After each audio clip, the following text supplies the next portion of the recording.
Christmas in advance. Joy Emmanuel. Oga Patrick, happy Christmas in advance.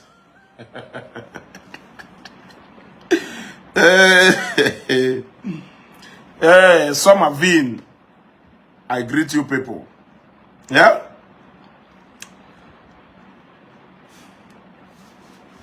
I greet you people. Always some of the behaviors I happen behind this year before I have done next year. You know, this is the end of the year. You gotta go. A lot of people are being so toxic in this social media, you know, and I hope we understand that there is life outside this social media. You gotta go.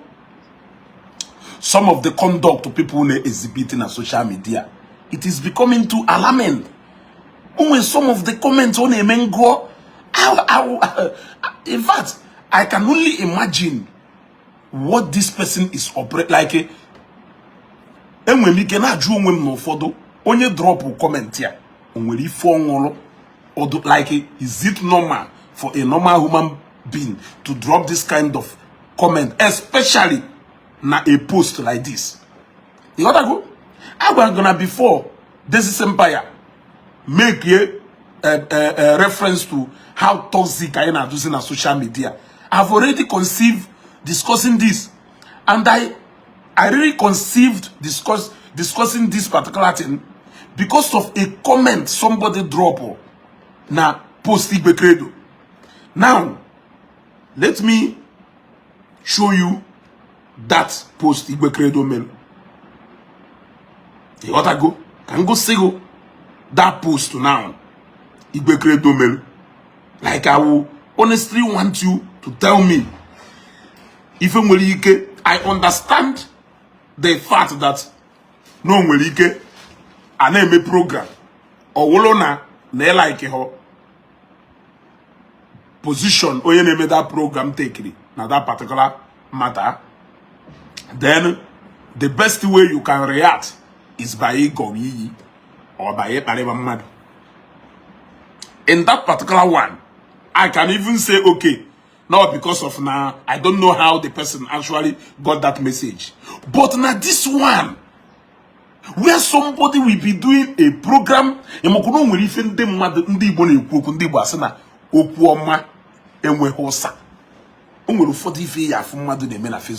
that, there is really no need for you to come and exhibit or bring your negativity here. That this message only an treat. Who message it do well accepted by even those who don't even wish that person. You cannot help it but to show how toxic and how negative you are. Look, Igbo Credo made a video. In that video, Igbo Credo will say, I need 20 professional marketers that will work closely with me to sell luxury estate land in Asaba. Ode go now per plot, location. Owedelu, if you are interested, hit me up on WhatsApp. Oti WhatsApp number. Somebody weje na that particular Odekwe na comment section.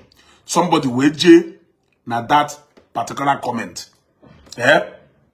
Ha, OGB campus, I greet you. Somebody wey J na that particular post. J na comment section. Able drop at this same thing na comment section.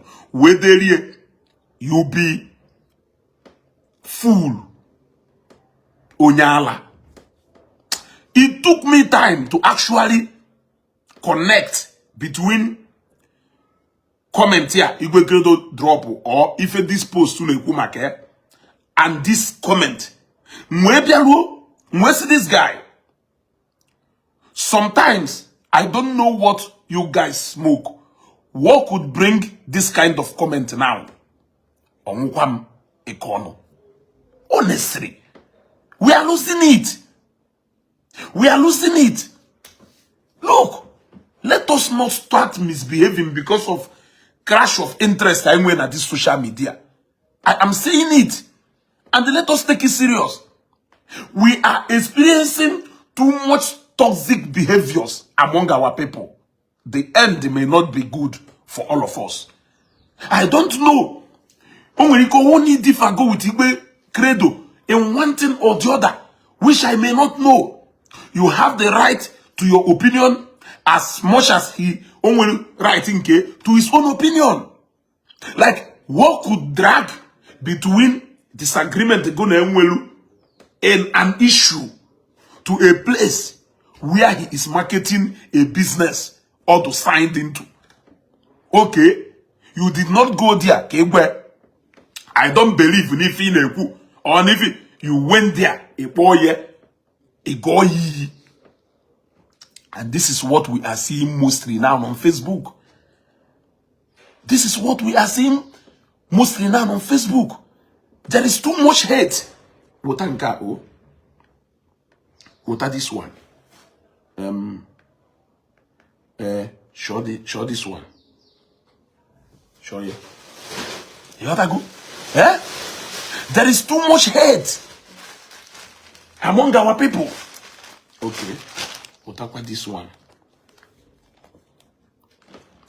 Yeah? There is too much hate among our people. And it is increasing. When you put on a postum, I'm no when I want to disagree go na issue of Zion Ministry and Ebukobi. I disagree go na the issue of JPAC and Dogeshi. I am go disagreement in so many issues and egu in where ike fuziebe wish the mother happy birthday or in where ike fuziebe about something independent from this thing mona unwe disagreement on. You will take your negativity to that particular post. I am talking to all of us. I am talking to all of us. It is not limited to any particular people. I am talking to all of us. That negativity should stop. That negativity should stop. The hate is becoming too much. For me, when you saw me with Oga Edwin the other day, it is a clear example to show you that I disagree with people based on issues and not personal. However, I made it very clear to you that I can only come after you personally if you come after me personally. I can only start avoiding you completely. No one harmful any atom of threat. Ye go sim na eme can feel na maya do safe and secure the rebeno. I will run away from you. I can also sisi no na but when it comes to if you basalo kano menana, if you basalo Zion Ministry, any churches or any pastor, I go into it with passion, and believe me, any disagreement ends na that particular topic. Does that mean that we may not agree next time? No, we look at any we feel to onye ihembos. Or we no maybe ni ihembos upon. Or we no nezu go onye bialo. You use the platform here. We speak for the people of ihembos. Does it mean that you will not share that video? Even if you don't share that video, does it mean you will not agree with me on that particular topic? When it comes to the issue of Oka and Dominana, I don't flow very well with Waja. Or being at the issue of Okurora and COS. When I'm on the same page, that is how it should be. So, being negative, being toxic, it is not helping us. And I'm only saying this because it is increasing. We'll talk about this one. We'll talk about this one now. We'll talk about this here. Yeah, we'll tell you. What I go? I'm only saying this because the rate OCA increasing. This is so alarming. You what I go? So, Momishinyaka, all your 3 hairs, he order the ifa. Yeah? This is the 3 hairs he order. Like I said, on Friday, it will be delivered. Shrinka, let's say, baby. I'm sure another one. I'm sure another person. You what I go? It should end. Let us argue constructively based on issues. This hate among Igbos is becoming so alarming. This hate on Igbos are becoming so alarming. If you are not feeling concerned about it, I am honestly.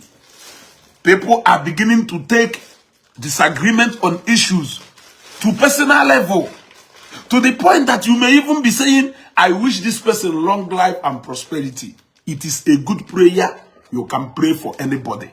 If you mad or whatever, asri no kwoma enwehosa. Ukwoma enwehosa. Imagine netu ano kita. Na mo disagree with the onyamuma arinji or ihede, Light of Africa. Apota mechi niile. Fuebe ihede na advertise something. Or every ihede na eku something do neutral or something do free from the issue of Bible say Bible jigare say. Or we don't know make a point in if on. Why should I carry the disagreement with him on the issue on his idea on how he sees Bible?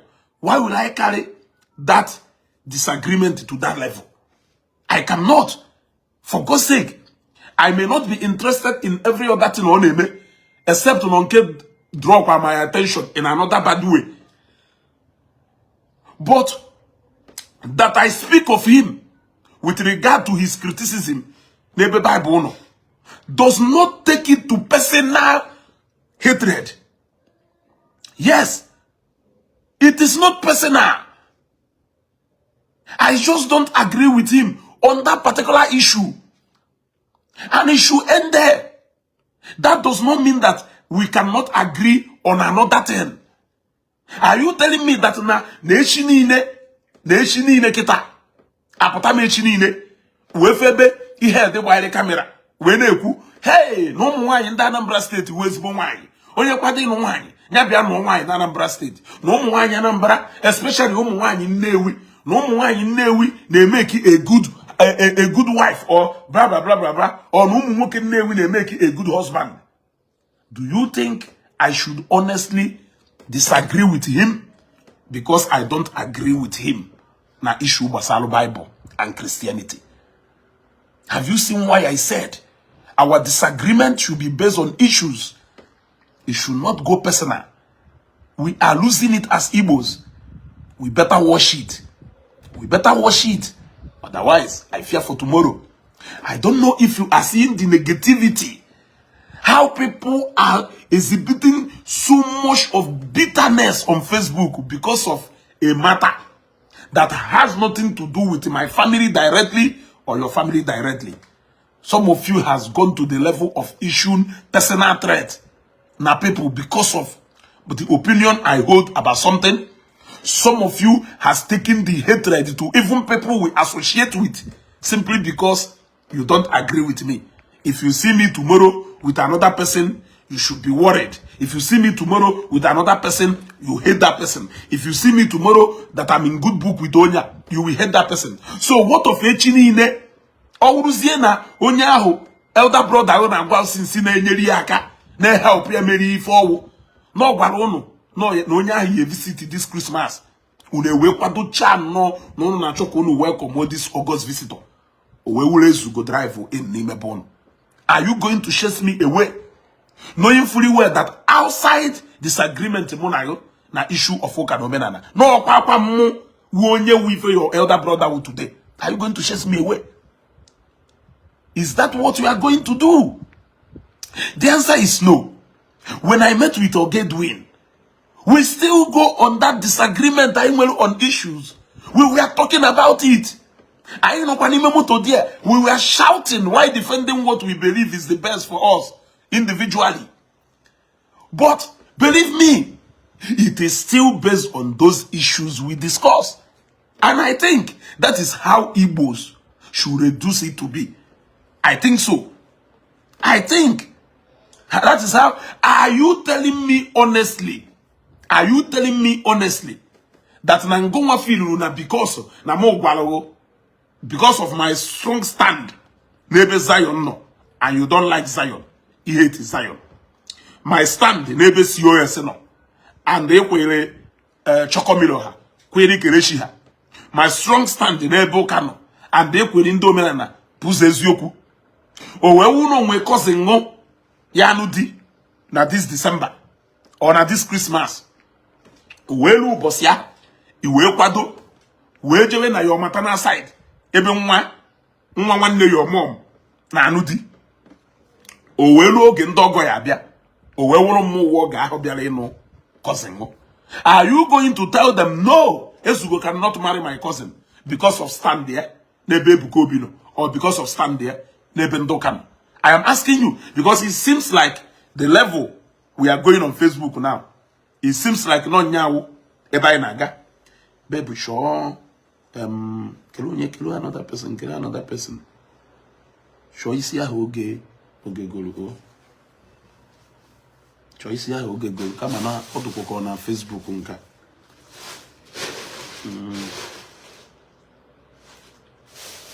okay shelo before show nko oge show nko onya show keluzie kere onya kwụrụ ụgwọ yesterday onya show isi ọkwụrụ ụgwọ ya woptagodo nka woptagodo isi otago are you telling me that honestly you are going to tell them no Ezugo nke anyị eme chọnụ that killed her first woptagodo otago? Is that what you are going to tell me? Let us dictate our boundary. Otago? Let us ka anyị kwụọ mmiri akịta ọdụ n'ọkpa ana before orute na n'ikpere ọkpa mmadụ ebe. The hate is becoming too much. The hate is becoming too much.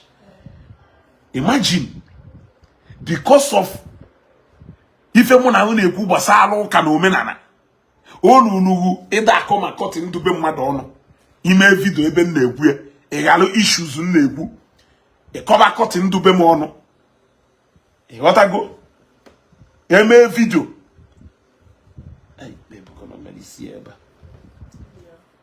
nene ba now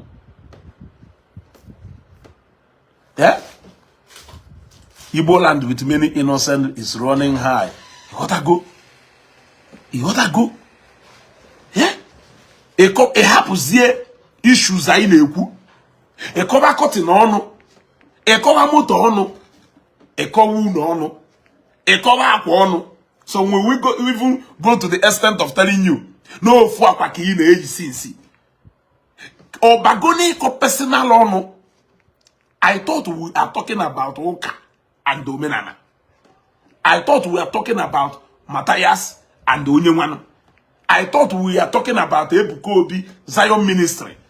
I thought that is what we are talking about. I thought we were discussing about Jeremiah and the very dark man. I thought we are talking about A and B. What does it have to do with Uno Madonone? What does it have to do with Moto Madonanya? What does it have to do with Wanya Madonano? I am telling you the level of bitterness where it is going. And believe me, that was what led you from talking about Ako and maybe Ounedo against actions here against Matthias when he was arrested. You should tell us why you think you are against that particular action. You should tell us why you think Ako overreacted or underreacted.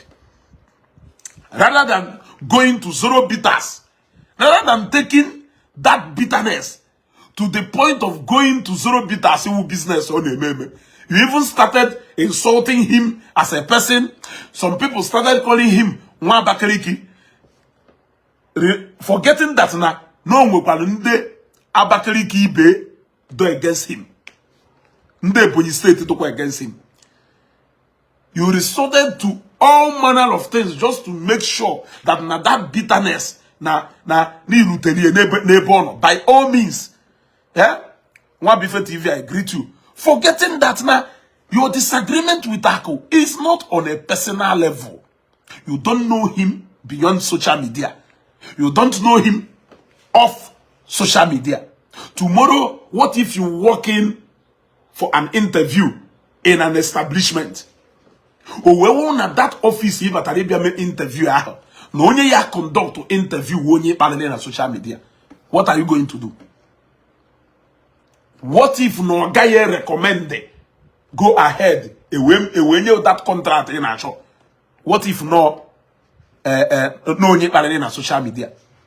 What if no na he na-eje bidding na agwalugo na onye nwu na ahụ ya bata this Christmas? Ka ema na yenye ọrụ ahụ maka ka ema na yenye ọrụ ịmata isi ka ema na yenye ọrụ roofing ka ema na yenye ọrụ plaster ya ka ema na yenye ọrụ igwu foundation ahụ. What if na ịbata ruo n'ime ebe ahụ ọ bụrụ na onye ahụ onye kparịrị na social media? You may not remember that person, but that person nwere ike cheta gị. Onye ahụ nwere ike kpọọ gị afa sị gị ọ nọghọ ngo dị ifa ọ nọghọ ngo nwe akaụntụ a. Okay, whether na onye ahụ ma nọ ngo or no ma nọ ngo, because people na anọ na fake account. What if na ịbata ruo ofu onye ahụ ọ bụrụ na onye ahụ onye kparịrị ọ mahọgụ ma na egbe? How will you feel about yourself? How will you feel about yourself? Knowing fully well that now this person being a Zionite, this person being Onyoka Matthias, this person being Onyena support Ogeshi also, this person being a supporter of Matthias. How will you feel knowing fully well that now beside or aside that particular thing, name Nonya will another side of him or side of her, you are about to benefit from this same person? How will you feel? I am asking you. Yes, now.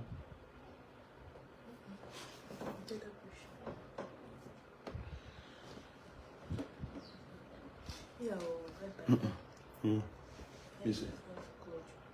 Okay, man. You're going to come there and go see also. Let's go to another one. You gotta go. How are you going to feel? How are you going to feel? You see? Let us stop all these toxic behaviors. Because Metromaka na like and love button. Metromaka na like and the love button. Shota this here. Oh. Onyoma Lucky, I greet you. Dalo. You gotta go. Metromaka na like and love button, and they make sure you share this video. Share this video. It is very important. Share this video. It is very important. How will you feel? There is life, for God's sake. Beside this social media, there is life beyond, beside, aside this social media. Yes.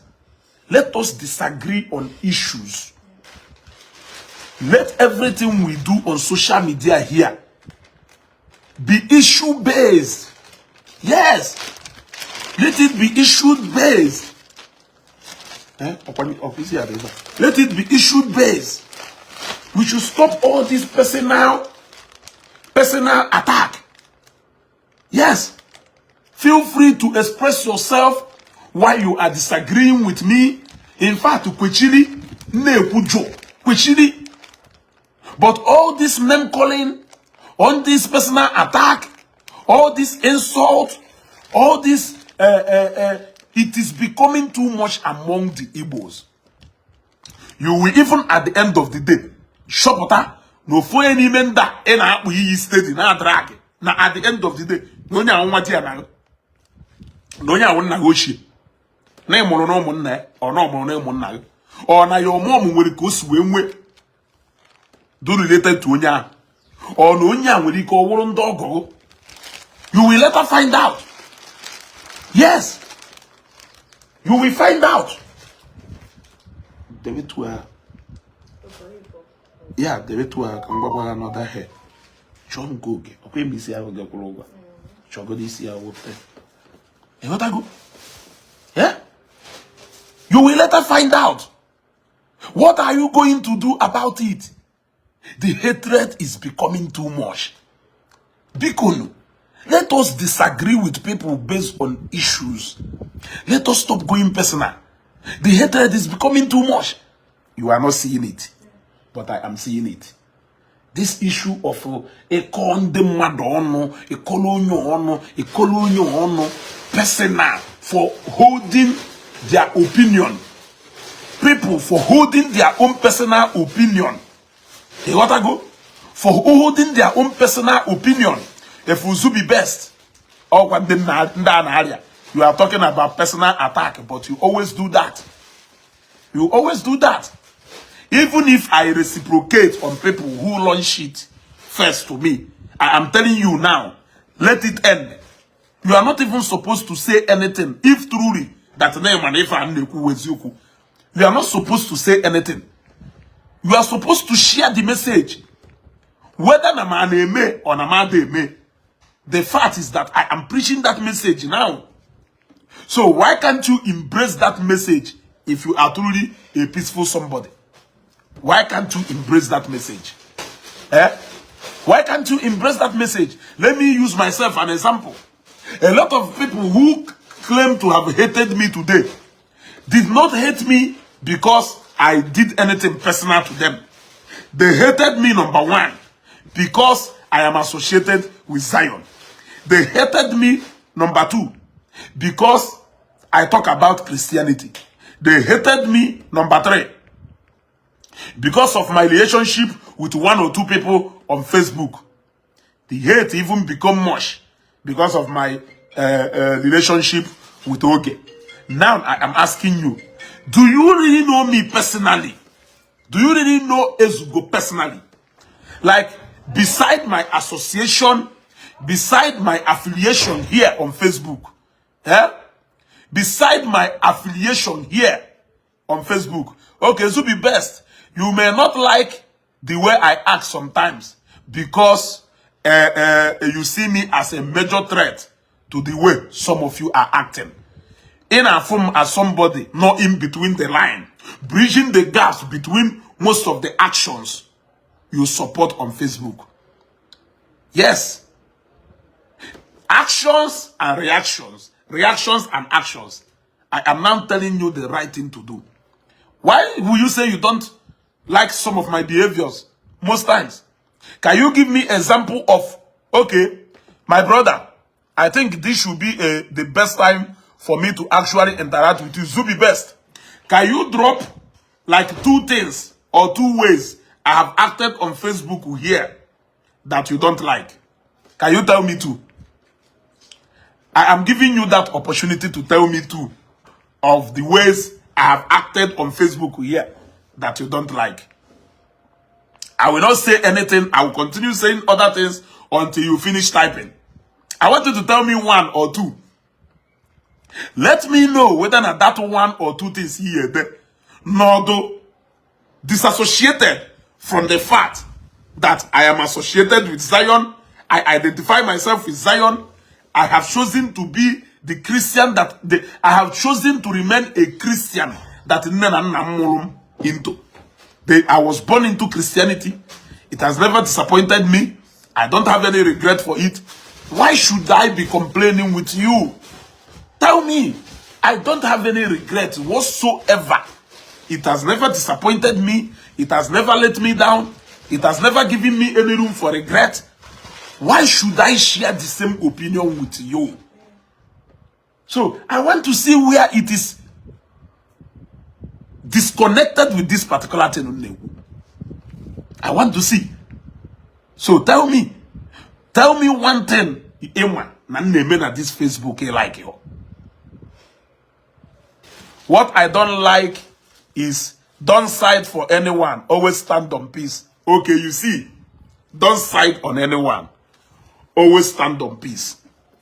Never in asemo. Don't side for anyone. Always stand for peace. You are siding someone else, which is your own opinion.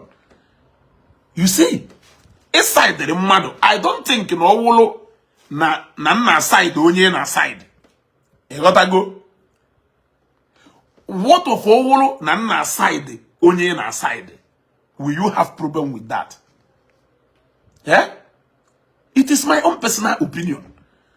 But because it doesn't relate to your own opinion, you have problem with it. How long are we going to be behaving that way? You want to go? Or these 2 questions?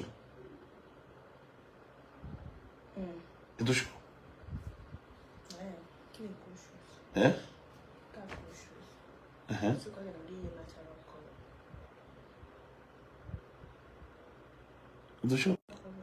and the oya kwụsịnata ịkpọ sef. Oya kwụsịnata ịkpọ. Hey! Okay, happy. I will shake. Is it sure? Okay, okay, don't worry. I will shake the shut on this particular phone. Cool. Oh yeah, Bugido. Oh yeah, about 100 times. About you pick your call after car won't again. Nah, yeah.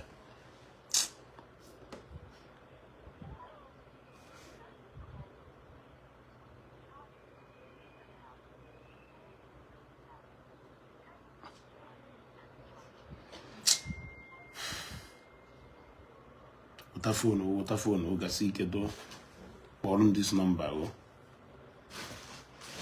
Hey, before again, though. You got to go? So, my brother and I complain. There is no way Messi will if any no if he like. It's not possible. He will go to one name. We must not agree. He will go to one name. Why not say the reason why he may not like all your behaviors is because you have personal opinions and your opinions with his may not be the same all the time. Have you seen? You have your own personal opinion. All the bloggers in Eku, that's your own opinion. He like Refa. He like Refa. But I am not telling you that you must flow with my opinion. The answer is no. But wait again. I am not telling you that you must agree with me.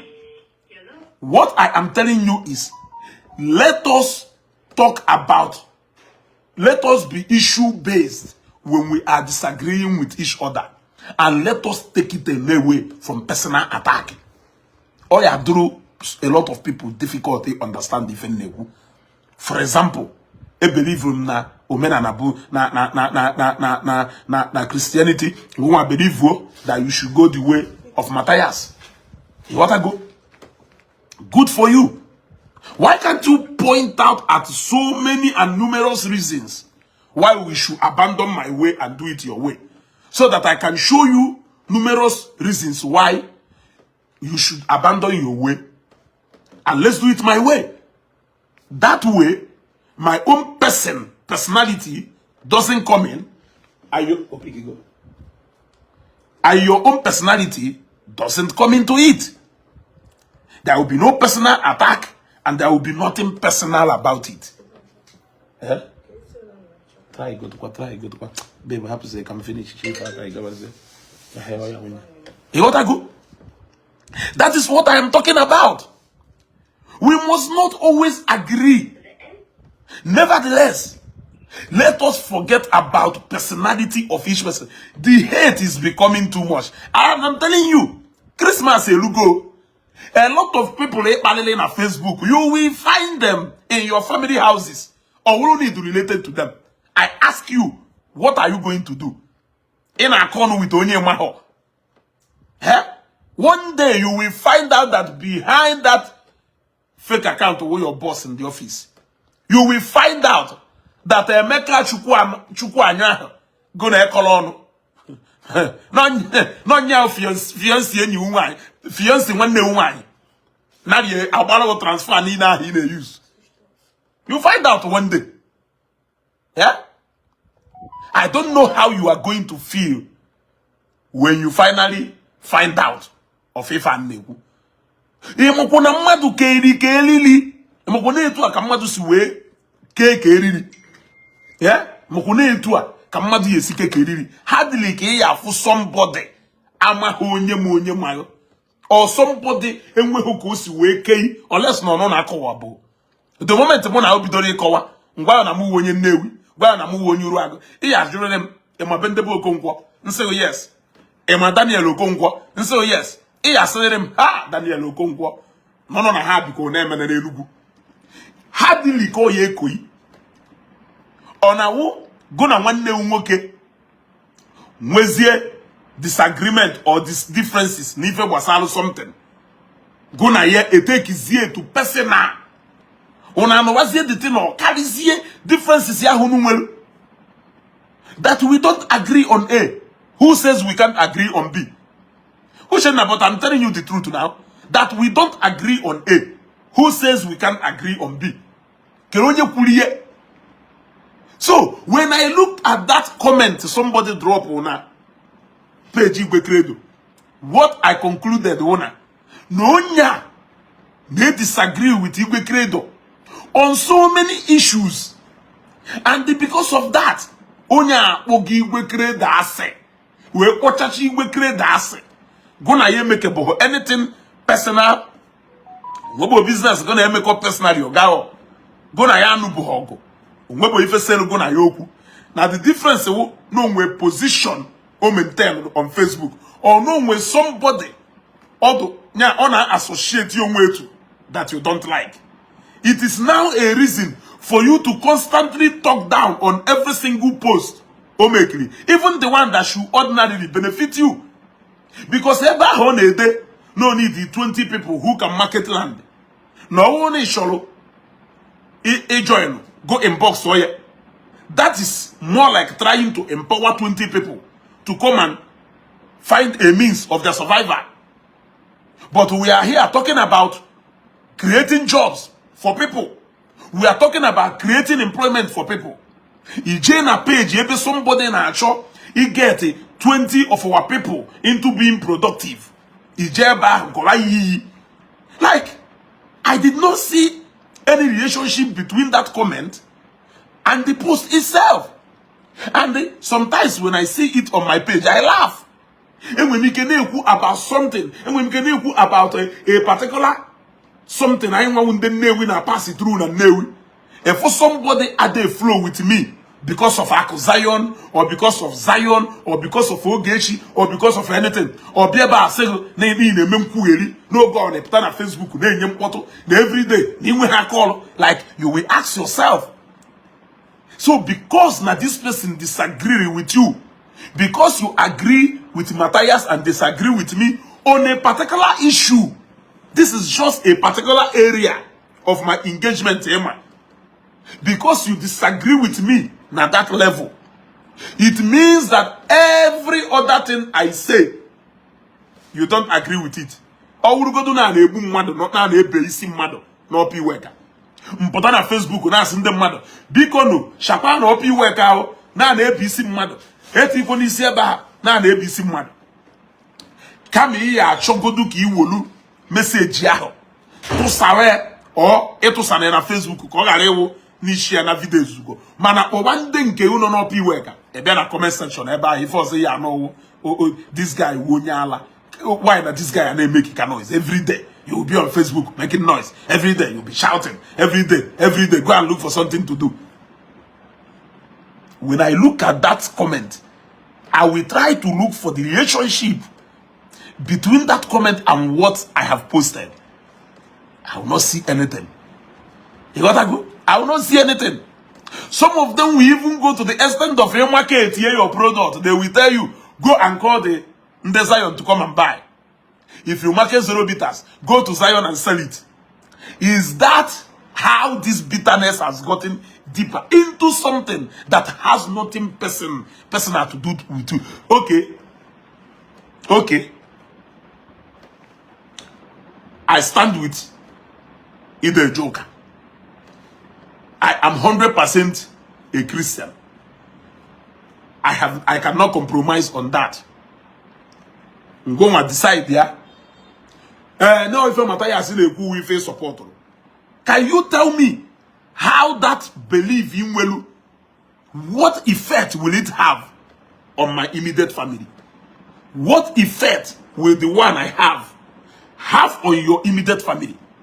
Apart from sharing thought, so that people who are not either me or you should listen to the reasons why we have given and why we have followed both ways to choose and decide. No, I am impressed with what Ezugo is saying. I think I will go with what Ezugo is saying. No, I think what Emeka is saying is very okay. For the reasons he has given, let me flow with what he's saying. Every single thing is not all about me or you. It is all about thousands of other people who are watching what we are saying. So why are you going, since you know that where I am standing has no direct effect with you where you are standing, and where you are standing has no direct effect with where with me or my family. Why do you think it is enough for you to hold enmity with me? I am asking you. Some people will even resort to giving threat, issuing threat to people. Eh? And Igbo has become so hot for Monayo.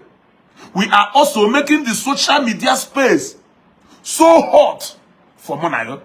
Enwe adumma, anadumma, ose nwaku, ose nwaku. Ebe shata, amara na ndi Igbo ya agbafu je na onu ulukuru. Yeah? Yes. People should learn to take the message at any given time. And sometimes focus on the message and forget the messenger. Even though there may not have been any need for you to have personal hatred for the messenger. You have only disagreed with the message the messenger would have. Yes, the messenger has never offended you personally. The messenger has never done anything personal, direct to you. Why hate them? Because of their engagement on Facebook. Disagree with them. Or go back and thank you, sir. Disagree with their message. Reject their message. Rebuke their message. But their personality has nothing to do with you. I think this is what we have been battling with on Facebook all this while. And sometimes... Babe. Bia, gasike o.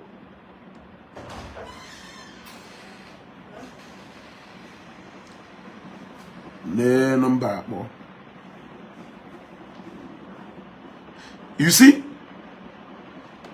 sometimes this is what we have been trying to battle with on Facebook all this while. And sometimes you may be pushed into provocation and you will begin to react in a certain way. But how are we going to continue to do well in that manner? I am running away, you are running away. The only place even to have interactions now, one on Facebook. We have that negativity into Facebook again. So all they end there. Oh, hello. On a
Mba bueno gbanien. Biko na ewe niwe.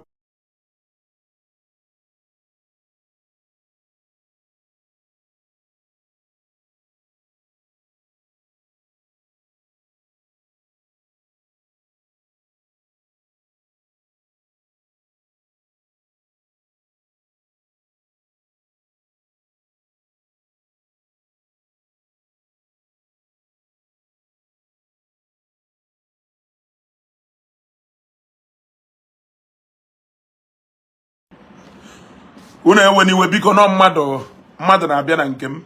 Ofu onye nwere TV na Nnewi. Hell, inweta m ebe ọ na-aba. You gotta go. So, my people, bikonu, ana m ayo. It is because the bitterness is becoming too much. Now, Ndi Igbo has been divided into different groups now. So, if they want to judge you, they either judge you because you are Onyo Menana, or because you are Onyoka, or because you are a follower of this person, or because you are a follower of this person, or because you hate this person, or because you love this person. Igbos has been divided along this line. And you will bear with me that it is not a good sign. It is not a good sign. Let me give you an example why you will know that this is not a good sign. And I am telling you this based on my personal observation. You can register your own observation here. It will be taken. Many people who went against Okurora and Igbo during the time of COS did not actually do that because they hate Okurora. They did not actually do that because they have any slight understanding of what Kerifana COS is. You gotta go. Will eventually go. I follow you and watch your videos, and you are one of the people with good reasoning on Facebook. But sometimes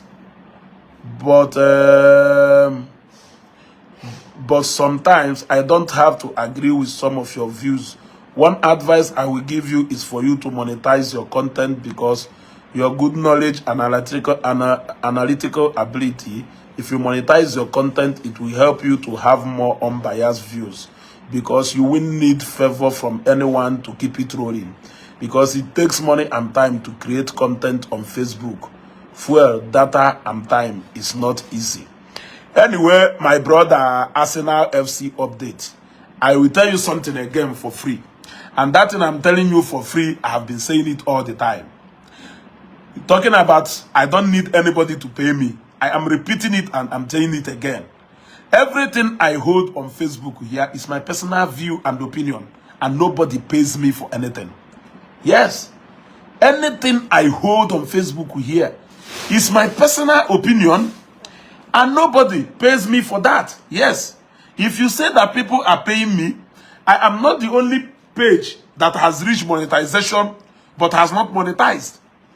There are people who have pages of 50,000, 100,000 followers, but they have not monetized their page. You gotta go for reasons best known to them. I am not hungry, and I have not said that I am hungry. I have how I get money to take care of my personal needs, and even enough to give to people. So nobody is influencing my decision or my opinion. Every decision I take is out of my love and passion for what I stand and I belong to, I represent, without anybody paying me. You got that? My opinion is not an endorsement that people will pay me before they can get me endorsed to start speaking or representing their brand. I have given you one example. I was born into a Christian home. I grew up seeing my father and mother as Christians. Till the day I was born, up till today that I am heading to 40 years, I have never for one day regretted being a Christian. I have never had any reason to regret ever being born into a Christian home. I don't have any regret of being born into a Christian home. I am very much proud of my father and my mother for giving birth to me in a Christian home. Christianity has never, what will I say? In fact, we don't have any complaint whatsoever. Can you tell me what somebody really need to pay me for before I can stand up for this particular thing that has never let my family down? I've just explained one to you. You want to go? I've just explained one to you now. So can you tell me why somebody honestly need to pay me? Okay, if somebody is paying me, who is paying other people who are speaking against that same thing I am promoting? Remember why I am promoting it. Some people are also countering what I am saying. So if somebody is paying me to preach that message, who is paying those people who are preaching the counter message? Have you seen why I said it is strictly personal opinion? You want to talk about Zion? I have a lot of friends. I have a lot of relatives. I have a lot of associates that can, their testimony today, their testimony today is because of their involvement with the congregation in Zion there. I have received personal testimony. I have interacted with people, and based on what I have seen and based on what I have heard, I have a reason for saying that there is God in Zion. Everything may not be perfect, but I hold a different opinion with people who are saying that Zion is this, Zion is that. That is their own personal opinion. My own opinion is that I see God working in Zion, and I have seen people's testimony that is even off social media. However, where it seems like we started having confrontation with people is where people started raising accusations against somebody you have not done anything with. I started throwing in caution to say, no, you don't level such allegation on people without giving that look at what has been done. That is where people started being confrontational and direct in that particular issue. Otherwise, you have the right to say you can't go to Zion. You have the right to say there is no God in Zion. You have the right to say that Jesus Christ is powerless, that Jesus Christ does not exist. That is your own personal belief and understanding. But the moment you start bringing in personalities into it, the reactions that is on Facebook now may be inevitable. That was what led to emergence of Ijele and a lot of people. So, who is paying who for God's sake? If somebody is paying me, who is paying the other person? Okay, look at all what Ijele did. Who was paying Ijele? Look at all what Very Dark Man did with regard to Jeremiah and Evangelist Ebukobi's issue. Even Obro and Igbo. Who paid him? If you believe that he is representing your own view, your own opinion and interest, and he is doing it genuinely without anybody paying him because he is saying what you are clapping for, what makes you believe that I cannot still be airing my opinion from the deepest part of my heart? Why other people are also clapping for me? You are clapping for him, people are also clapping for me. You are telling him ride on, people are also telling me ride on. So, who is being paid here? So, you see that this is all about opinion. This is all about belief. This is all about interest. But between all these things, let us take away personalities out of it. Let us look at all these things as diverse views. You may convince me to buy into your own view. I may convince you to buy into my own view.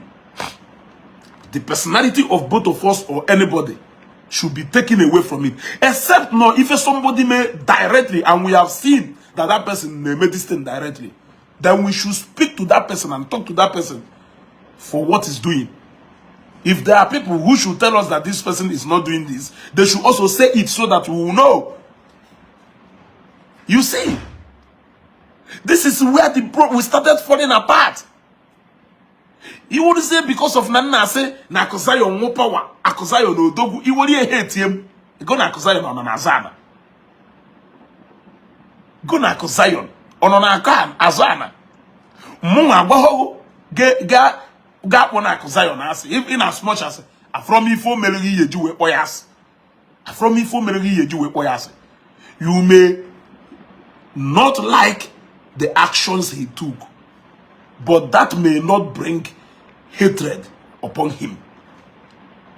Yes, I don't like a lot of activities of Matthias, but I don't hate Matthias as a person. Yes, I don't like some of his activities. I speak against some of his activities. But you have never seen me. You have never seen me going some kind of too much personal of Matthias, except or something related to an issue, just like the issue of that NGO. The issue of that NGO is a public issue which should be discussed. It is a non-governmental and a non-profit organization. So it is open for criticism because that NGO is open to serve the public. So it is not a personal something, it is a public stuff which should be open for criticism. But aside that, we confront him for things, for issues, and not in that corner personally. I don't know if you are getting me. Let us limit our views. Let it just be opinion-based. Let our criticism be issue-based. Let us stop bringing people into what we are saying, into what we are doing. Don't bring me in. I don't want to bring you in. It is like that. And if somebody may something, a lot of you are reduced to go every single thing I made on Facebook. Even when I went to talk about the house, somebody. Some people still have issue with it. If you are honestly telling me that Matthias is doing this, Matthias is doing that, and you see me now trying to do something to do related to what Matthias is doing, and I condemn you, have you not indirectly agree with me that my criticism against Matthias is genuine? Have you seen it? That is what you have done. So sometimes let us apply reason when we are criticizing. I like being calculative when I'm criticizing so that you cannot hold me ever. That is why it has been very difficult for you to hold Ezugo ever. Sin Ezugo merife do otua. Na Ezugo kwuru nka hapo omume. Na ini na meita. No na mu kwuru ife do otua. But ever no, because I don't like it to articulate before I criticize. And I would like to show you the clear way of where my criticism is going, so that you will not even misunderstand it along the line. So my people, ani Igbo adugo too hot for me and you. Social media so nebe people na abia kita. When we leave, social media so nebe ndi Igbo na abia kita. Unite kwa nwo, make a lot of things together. We interact on Facebook Live, we interact on comment sections, we interact, we even meet people. We are making it toxic again. We are trying to make it unbearable and uninhabitable for so many of us. Odumma.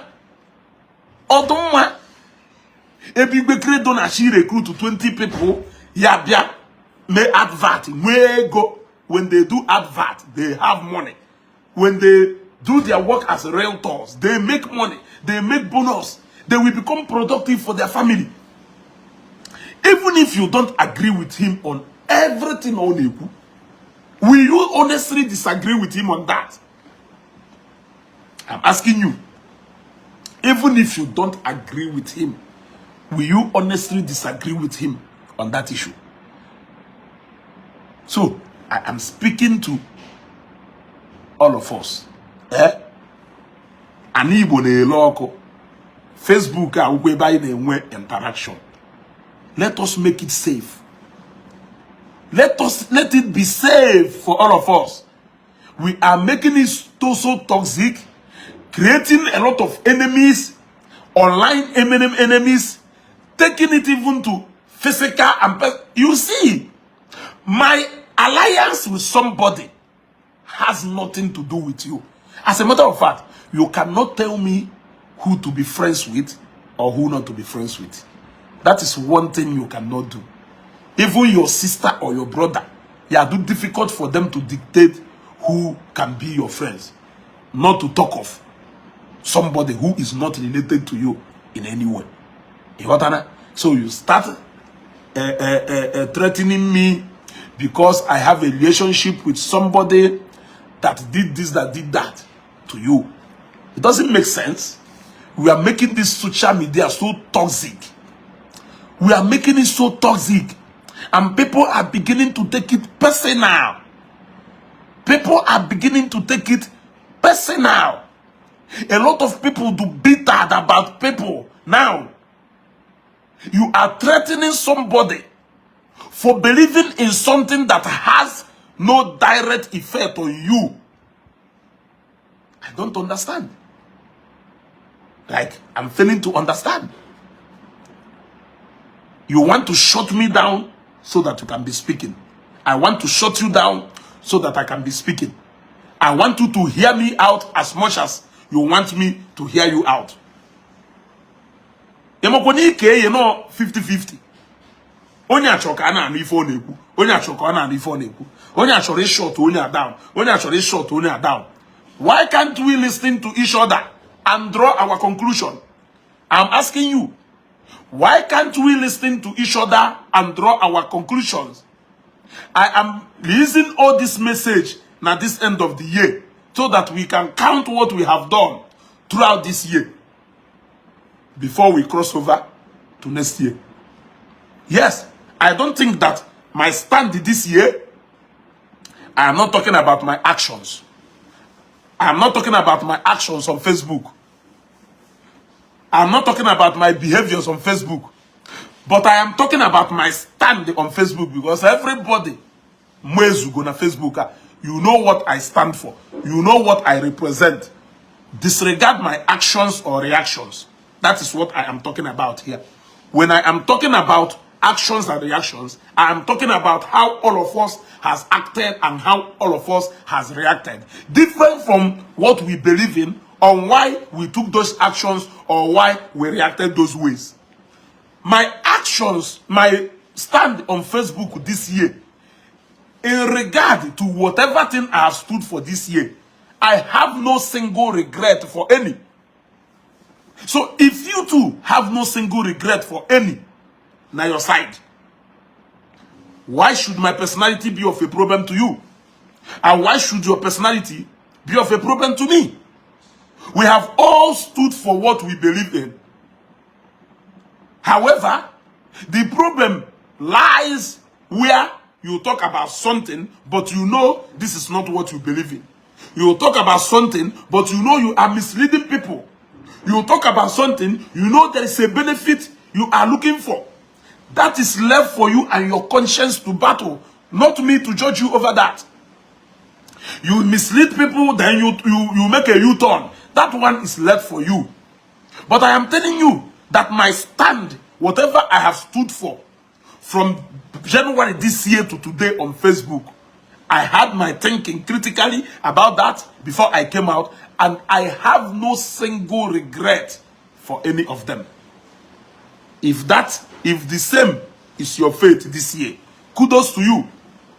But what I am saying is, since I have no regret with where I am standing, and you have no regret with where you are standing, why do you think we should be fighting? What are we fighting for? You want to fight for what I feel is best for me, and I want to fight for what you feel is best for you.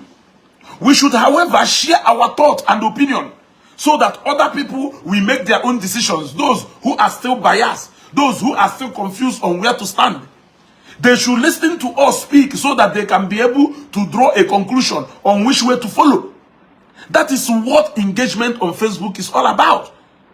We, along the line, through it to aligning, building alliance, division, creating divisions here and there.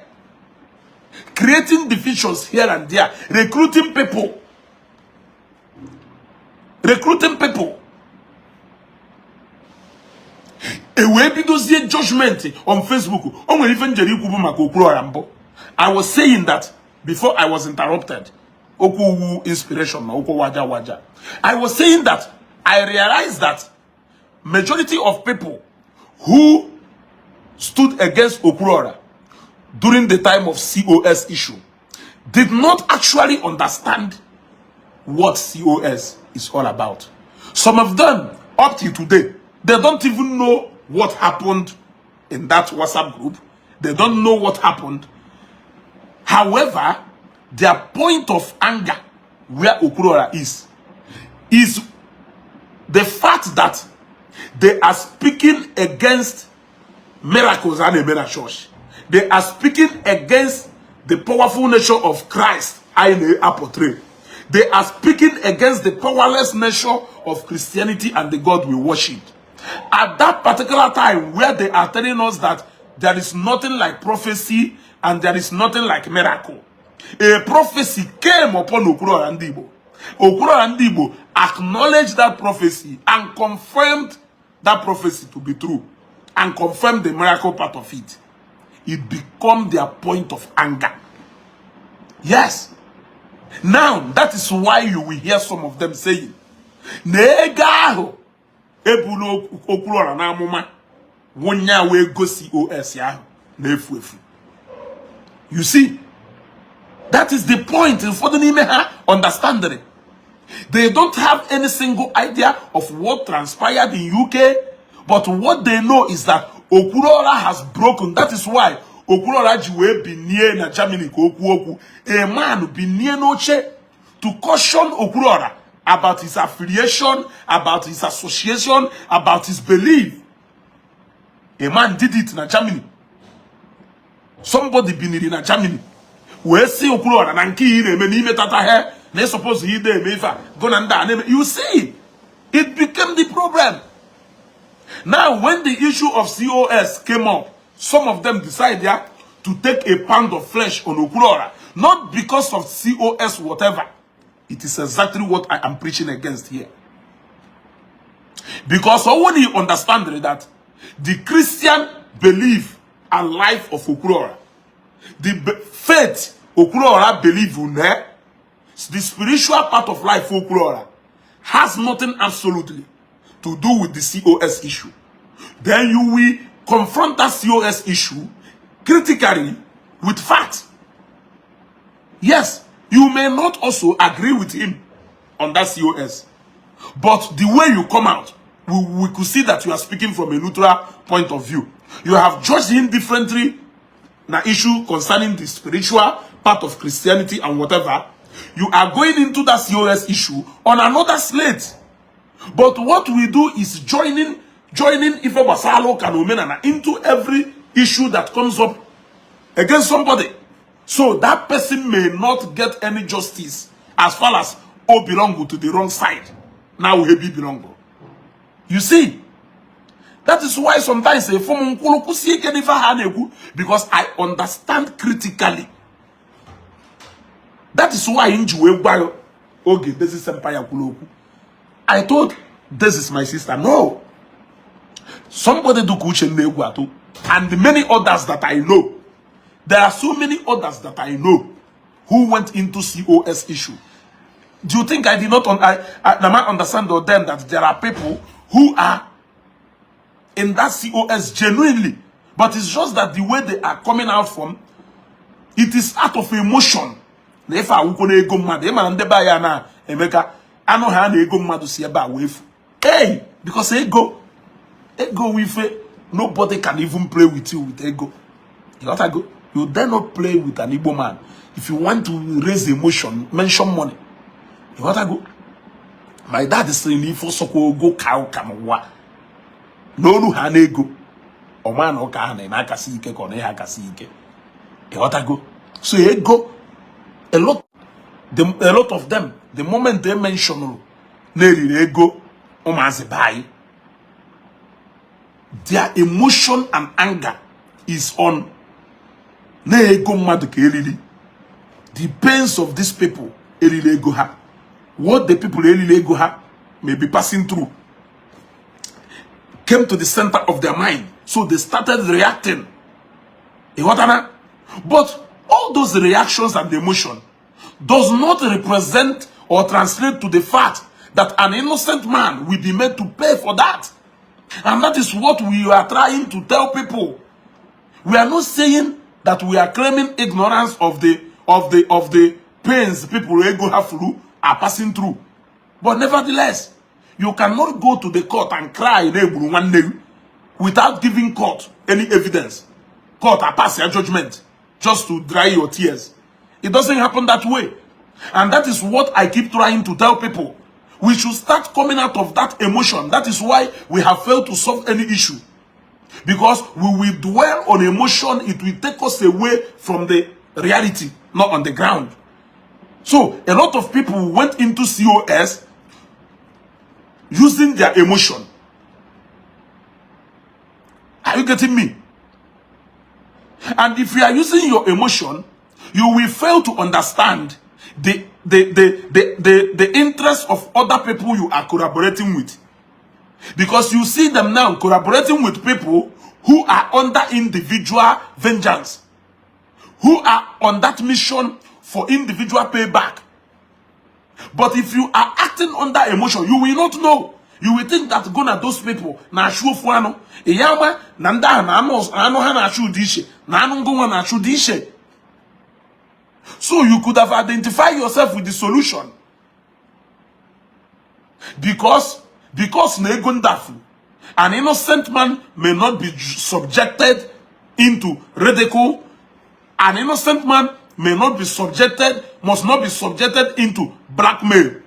An innocent man must not be humiliated because you are feeling the pains of those people who lose Lego na COS. So we understand set of people, but we all clearly understood those people. You gotta go. We understand those people. So they took the issue of church, they came into the issue of COS. They took it into every other issue. Apple Junction, Malo, phone. All those people, not all those people, about 50 or 60% of all those people who are disagreeing with me, Nife Basalo, Oka, and Domenana, we definitely agree with me, with people Namuzu that phone. They are not agreeing with people Namuzu that phone because they know me to be a thief, or because they know Nezugo Yezufona. They are simply agreeing to that fact because. Hello?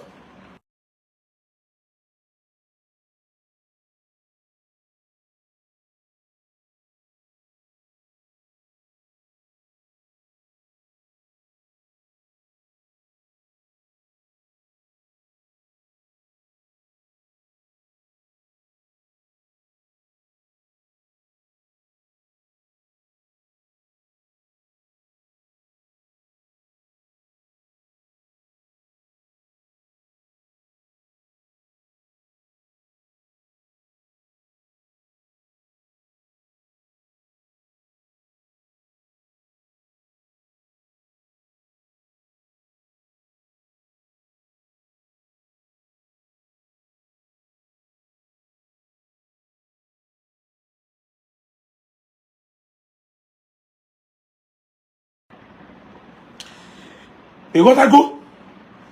Now, a lot of you will condemn me, not because you know that I can steal that phone, but because of my association with Mr. A or B, because of my opinion about A or D, we automatically make you to condemn my own person, even without knowing anything about my personality.